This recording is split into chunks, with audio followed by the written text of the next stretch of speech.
authority. So I mentioned it in the beginning of the service. I'm going to ask it again, a couple people.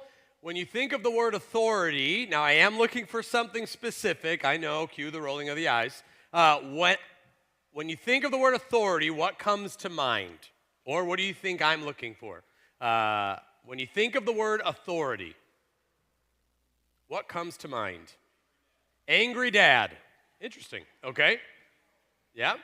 Angry dad. Nope. Yeah. Responsibility. Sure. Yeah. A job, right? Absolutely. Good answer. What else? Power. Sure. To submit, right? Don't tell me what to do. Absolutely. Do not tell me what to do. That's actually really close, Rick. Really close. There is a certain level of authority that starts to get formed at a very young age. It's more of a challenging of authority that if you've ever been with a very, very young kid, right, whether you've been a parent or a grandparent or an aunt or an uncle, or maybe even you were a babysitter, maybe you helped out in the nursery or have done any kind of children's ministry, there is a challenging of authority or really a placement of authority with a very, very small word, 3 letters, asked by all of us, right? It's the earliest sign of depravity known to man when the child asks, you all know, why, right? There is a establishment of whose authority when really it's not a question. When my boys started asking why, I knew it was not a question. We were now entering negotiations, right? We were now entering a testing. We were now entering into a different stage of our parenting. And if you've ever parented, it was, maybe it's, okay, boys, now it's time to clean up. You immediately get that question. Why? Or do we have to? Or right now? Or who said? Or in the case of the Hollendoner and Scott house, did mom say to do that? Okay, right? Mike, do you submit to that? Absolutely, right? That is, all of those same questions fall under that same negotiation of authority. It's not really a question. It's not really a conversation. It is a challenge. It is a challenge done by how old, roughly, when those questions start to come, right? Yeah, in the back.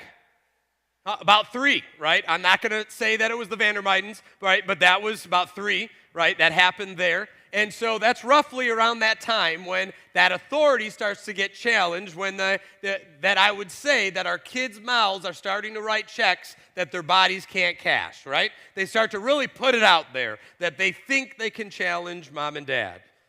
They're trying to understand their role. They're trying to understand their place in life.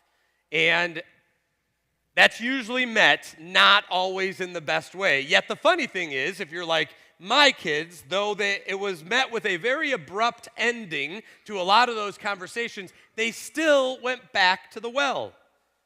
They kept trying to see if that line would be held. What they were actually asking, other questions as they kept going back to is, do you really mean this? Are you really in charge here, or can I push this just a little farther? Right? I think I have those on the slide. Do you really mean this? Are you really in charge here, or can I push just a little bit farther? That is them doubling down on this. We all done it, and kids do it all the time. And this is the moment you realize it's no longer about cleaning. This is all about who gets the final word. This sets up Luke 20. This is exactly the conversation around Luke 20. Whose authority really matters? Now, in the household, there needs to be an establishment of authority. Because, let's be honest, let's call a spade, right? If the animals run the zoo, it's not a good zoo. And when your kids are little, right, 3 years old, excuse me, if the 3-year-olds run the household, that household is not going to do well. There needs to be an establishment of authority. Where do we get that concept? All the way back in the Garden of Eden. We see a creator creating, and what does he do? He creates, he sets boundaries. What do you mean, Pastor? Well, go back to our unintended consequences series, however many years ago that was. He told the waters where they could go. He told the light where it could go and when to go. He told the dark when it stopped. Okay? He was all about boundaries. And then he told his kind of prized creation, us, what they could do. They could eat of everything, subdue the earth, fulfill the earth. Just don't eat that one tree. Now, we know the story, ended up breaking that rule. Sin enters the world, and now we are on this covenantal path. Authority is huge. It's big to God, and therefore it's going to be big to Christ. So we're going to be in Luke chapter 20, verses 1 through 8, and then we're going to jump to 19 to 26. So Luke 20. First 8 verses. One day, as Jesus was teaching the people in the temple and preaching the gospel, the chief priests and the scribes with the elders came up and said to him, "Tell us by what authority you do these things, or who it is that gave you this authority." He answered them, "I also will ask you a question. Now tell me, was the baptism of John from heaven or from man?" And they discussed it with one another, saying, "If we say from heaven, he will say, 'Why did you not believe him?' And if we say from man, all the people will stone us to death, for they are convinced that John was a prophet." So they answered that they did not know where it came from. And Jesus said to them, "Neither will I tell you by what authority I do these things." So, pressure point 1. Human authority feels threatened by Jesus, okay? So human authority, now we see this engagement. I love how Jesus does this because, again, it's the teachers of the law. They're going to go toe-to-toe with Jesus, okay? Toe-to-toe. The chief priests, the scribes, and the elders approach Jesus and ask, "Tell us by what authority you do these things, or who gave you this authority?" This isn't curiosity. They're not like asking. This is a confrontation. So there's really meaning behind these words. This isn't like, "We really want to know, Jesus, teach us." This is, we want gotcha journalism, right? We want to catch you in this. Jesus has been teaching openly. We're in Luke 20. This isn't a new ball game. A lot has been going on, a lot of things about teaching. The pressure of Jesus, this is like our 4th sermon in this. The pressure's on. He had cleansed the temple, he had disrupted their system, and now their authority is feeling threatened. Now, not nearly as, the threatening of a 3-year-old asking why isn't nearly comparable to what the Pharisees are feeling from Jesus, but their authority is feeling threatened because Jesus is showing up and everything now is being questioned. And that is threatening them. Why? Because they had the people beaten. They had them understanding. They had them heads down just doing the things, right? They were living by the Pharisees' interpretation of everything. Let me ask, is that still true today? Do we have leaders in the world that just want all of us just to kind of be sheep? Don't think for yourself. Let us just tell you what to believe and you just kind of go and do it. Don't think for yourselves. Don't engage. That's what the Pharisees wanted. Jesus is opening their eyes, opening their hearts, going, no, I am the Messiah. You need to follow me. Don't follow this system. And this isn't just a kind of wild rebellion. This is the understanding of the way of Jesus. This is the fulfillment of God's word. You see, Jesus challenges every system. He challenges the leader. He challenges the structure, including our own sense of control. He'll come in. If you think you have ultimate control of your life, he's going to come in and challenge that. Anything that is going to take the cross seat of your life, Jesus is going to come in and challenge because he knows that seat is meant for him, not for anybody else, not for anything else. Money, politics, authority, power, anything. And what Jesus is going to do, he's going to expose that. He's going to expose that in order to remove it. But what he wants you to do, he wants you to offer it up. And that's our pressure point number 2, that Jesus exposes false authority. You see, Jesus answers their question with a question. Was the baptism from John from heaven or from man? And suddenly we see a shift. I love how Jesus does this. They try to confront him, and he kind of misdirects them a bit. If they say, and I love it, they're kind of off to the side talking. If they say from heaven, they must accept John's testimony about Jesus. They know they can't do that. If they say from man, they fear that the crowd will stone them. This is the same group that in Luke 4 tried to already stone Jesus, right? So now they're kind of caught between, they're kind of in a catch-22. Rock in a hard place, no pun intended. This reveals something important. They're not about seeking truth. Friends, expose that with me. The Pharisees are not about truth in this moment. They are solely about power. And we see that in the church. When you have these pastors, when you have these leaders in these churches that are more about power, more about gaining the authority and the power, they will slide things under the rug more time than not because the truth will expose it.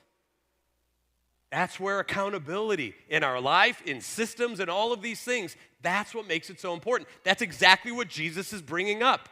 He is bringing up an authentic faith that submits to his lordship. Everything in the dark will be brought to the light. False authority is more concerned about control than truth. That's why Jesus as eternal king is so important. That's why the Heidelberg Catechism reminds us in Lord's Day 12 that Christ is our eternal king who governs us by his word and spirit. 1 minute on the word govern. You ever think about that? The Lord governs you. Now, we may think about that in the world today, in the government, and we don't know. Our head may go all sorts of places with that, depending on how we engage that word. Kind of pause the world's understanding of govern. How does Christ govern your life? In a sovereign way. And that's uncomfortable, let's be honest, because that means he knows all, he sees all, he is all. You're not, I'm not, but he is. Are you okay with that? Challenge yourself in that today. When you're sitting down watching your brackets burn, ask yourself the question, how many of you have a perfect bracket right now? See, you just did a test. You're not sovereign. Because if you were, your hand would be up. ESPN showed me 0 perfect brackets, so nobody is sovereign in the world. All right, so as you're watching that burn, ask yourself, is it okay that I'm governed by Christ? The answer should be yes. That he knows your thoughts as you're thinking them and before you think them. He doesn't take a chance on you every day, right? I've said it before, he's not rolling the dice. I hope Jim does this today. He is sovereign, and we should take comfort in that. But then the real question comes. Are you okay with that? Am I okay with that? Or do I wrestle with that? And why do I wrestle with that?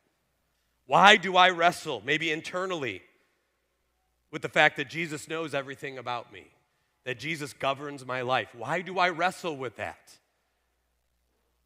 Why is that scary? Well, if we're going to get to the real naked truth, if we're going to rip off that Band-Aid, rip off that scab, rip off that scar, or whatever it is, it has to do with the level of faith. It has to do with our ultimate trust in God.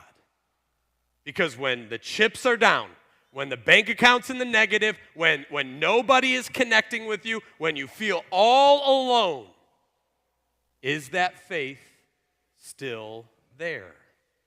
What Jesus is questioning in this moment to the religious leaders, to us, do you trust in the Lord? The Pharisees don't. They put their trust in power. The religious leaders rejected the authority because it threatened their own. Is the same said about you? Is the same said about me? Or do I have to be in control? Do you have to be in control? I know we have plenty of type A personalities. I'm going to look in the mirror first. There's one. And then I know there's some in there, in the sanctuary today. I know there's some watching online. Can the type A's submit to authority? Can the type B's and C's and D's and E's and F's, I don't know how many go in that, but can we all submit to Christ's authority? Because if we can't, guess what's going to happen? Christ is going to divide us from our loyalties. And that's the third point. Divided loyalties will always create tension. Divided loyalties will always create tension. So let's go back to the text. So we go back to, we read the first 8 verses, right? So let's go back, Nikki. So we're going to jump back to verses 19 through 26. The scribes and the chief priests sought to lay hands on him at that hour, for they perceived that he had told this parable against them, but they feared the people. So they watched him and sent spies who pretended to be sincere, that they might catch him in something he said, so as to deliver him up to the authority and jurisdiction of the governor. So they asked him, "Teacher, we know that you speak and teach rightly, and show no partiality, but truly teach the way of God. Is it lawful for us to give tribute to Caesar or not?" But he perceived their craftiness and said to him, "Show me a denarii. Whose likeness and inscription does it have?" They said, "Caesar's." He said to them, "Then render to Caesar the things that are Caesar's, and to God's what is the things that are God's." And they were not able in the presence of the Lord to catch him in what he said. But marveling at his answer, they became silent. We all know this set of verses. The leaders try again, this time through spies. So now they're not even able to do it themselves. They send somebody else. They ask, "Is it lawful to give tribute to Caesar or not?" Now they can't do the religious authority way. They go to a political trap. Is it lawful to give tribute to Caesar or not? You see, if Jesus says yes, he risks alienating his people. If he says no, he risks being accused of rebellion. Both are going to end him in the slammer. This is a pressure of divided loyalty. Rome on one side, God on the other. And look what's happening. Everybody is waiting to see how he answers. And here's the thing. Jesus isn't like, "Oh no, what am I going to do?" Jesus isn't like, "I didn't see this coming."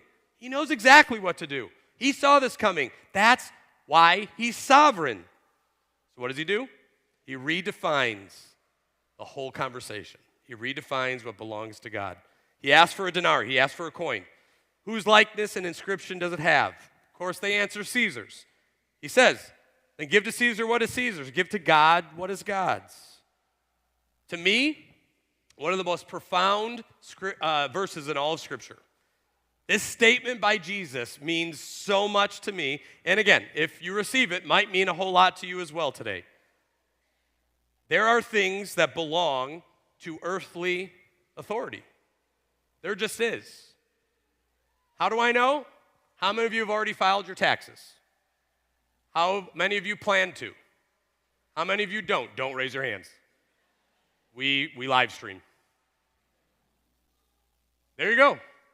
There's human authority. You just proved my point, right? How many of you have paid for a speeding ticket this year? I'm just asking. I've not gotten one. Hey, we got one. Thank you. Right? I'm not gonna out you. I so badly want to say your name, but I'm not going to. But understand, there you go, human authority, right?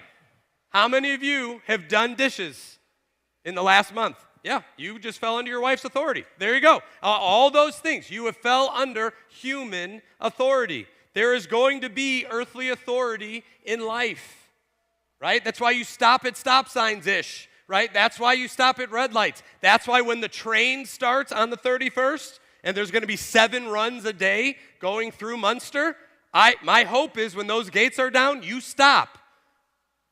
I just hope you do. Understand, that is an earthly authority. You will submit to that authority or bad things will happen. But ultimately, everything else belongs to God. Because the coin bears Caesar's image. So the things of the earth, those things belong to the earth. But whose image do you bear? You belong to God. Your life, your heart, your faith, your submission, yes, they belong to the Lord. If you're here this morning and you've never submitted your life to the Lord, I'm going to ask that you consider that today. If you're watching online, if you've never submitted your life to the Lord, consider that today. Let's find a time to talk about that, because that is an investment in your earthly future. Now, by April 15th, when you submit your taxes and you don't pay anything that you're supposed to pay, and you just write, I've submitted my life to Christ, and that's what you submit, you'll probably get fined. And you'll probably have to pay more, because there are earthly authorities. But when you get to heaven, and when Christ comes out, and he says, Dad, you're with me, and you go into glory, that's because your soul belongs to God. And that's the real issue. And that's what worship is. Because when the true king stands before you and asks what authority you submit to in your life, and all of us will come to that point in life, whose authority do you submit to? That's the turning point. Are you going to be like the 3-year-old and ask Jesus, why? Why do I have to give my life to you? Or are you just going to fall on your knees and give your life to the Lord? Are you going to ask for justification like the Pharisees? Or are you going to receive it? Because the gospel answer is the one standing before you is not just a teacher, but a king. This king that does something unexpected. He doesn't seize power from you. He lays his power down for you. The king who claims authority over all things will allow himself to be handed over to the rulers of the world in less than 2 weeks. The King of heaven who will stand before Pilate, the one that we worship today, will be mocked. The one that will establish his kingdom forever and ever and ever will hang on a cross and say, Father, forgive them, for they know not what they do. You see, the ultimate authority of Christ is not revealed by a sword or a judgment. The ultimate authority of Christ is revealed on the cross, where he takes the judgment we deserve so that we can belong to him. Not partially, but completely. So what is Luke showing us? Where do we go from here? What do we take? Well, then the leaders asked, who gave you this authority? And they refused to accept the answer. Now, we wrestle with authority. We struggle with it. We want control over our lives. We want to define truth on our own terms. But what does Jesus call us to do? Surrender that. Not to oppress you, but to let you live freely. Live freely for the authority of the one who loves you, who defines truth over your life by his word, because you bear his image. Munster Church, the coin bears Caesar's image. You bear God's image. That is one of the main truths little Clay is going to understand in his life one day. That's why he was baptized in the name of the Father, the Son, and the Holy Spirit. That's why he wasn't baptized in the name of Seth and Katie and his brother and sister. He's a part of that family, but he belongs to God. And so do you, and so do I. So the question is not simply, what do you give to God? The question I want to ask you today is, do you belong to him? Because the king has come. And under the pressure, the truth being revealed, there's no neutral ground. You can't have one hand in and one hand out. Are you all in? Are you surrendering to Christ? Are you believing the good news? Because as we're soon going to see, the king is going to surrender that you and I may have everlasting life in him.